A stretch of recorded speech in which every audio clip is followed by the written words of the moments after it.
Oluguudo lwa Najjeera Bulindo Kira lwe lumu ku ezo ze tuze tukulaga mu mawulire gaffe nga ziri mu mbeera embi okumala akaseera. Budde bw'enkuba tubonaabona nnyo. Wabula essala y'abantu abawangalira mu bitundu ebirimu enguudo embi oyinza okugamba nti eyanukuddwa oluvannyuma lw'enteekateeka y'okuzimba enguudo mu Kampala n'emiriraano okutongozebwa olwaleero omumyuka wa pulezidenti retired Major Jessica Alupo.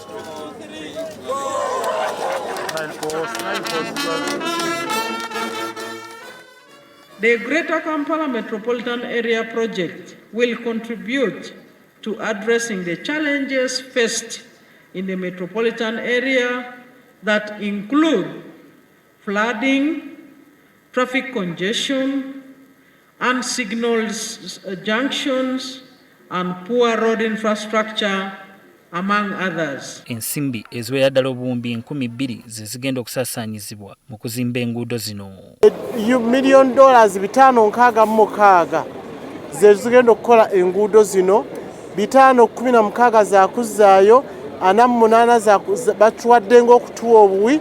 Kitegeeza tulina ozikozesa obulungi okulaba nga tukola enguudo zino. It was very difficult to explain how the roads in the countryside were better than what was in the city.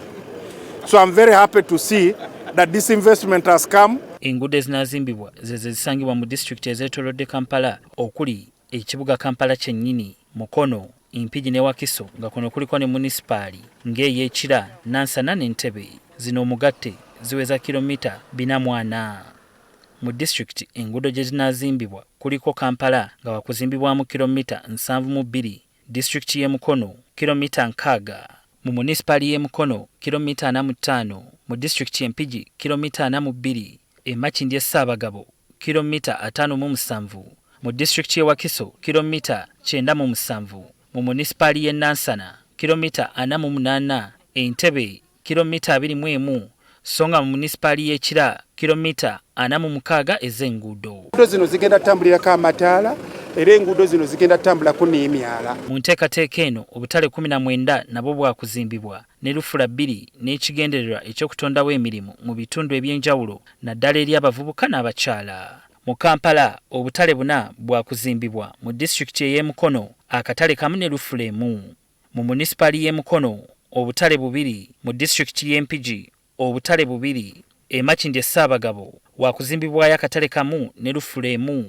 mu disitulikiti y'e Wakiso obutale 3 bwakuzimbibwa, mu munisipaali y'e Nansana akatale kamu ko n'ebbanguliro ly'eb'emikono 1, mu munisipaali y'e Entebbe obutale 2, nga mu munisipaali y'Ekira obutale 2 bwakuzimbibwa. Emyalo egiweza kilomita 55 nagyo gyakuzimbibwa. Abakulembeze balina essuubi nti okuzimba enguudo kuno kwa kwongera okuleeta enkulaakulana mu bitundu byabwe. Naye olw'enguudo ennungi ezigenda okukolebwa nga ziri ddyo, ziriko ettaala, ziriko bulungi, Kira egenda okukulaakulana ekonomikale. Abatuuze bo baagala emirimu gitandika embagirawo.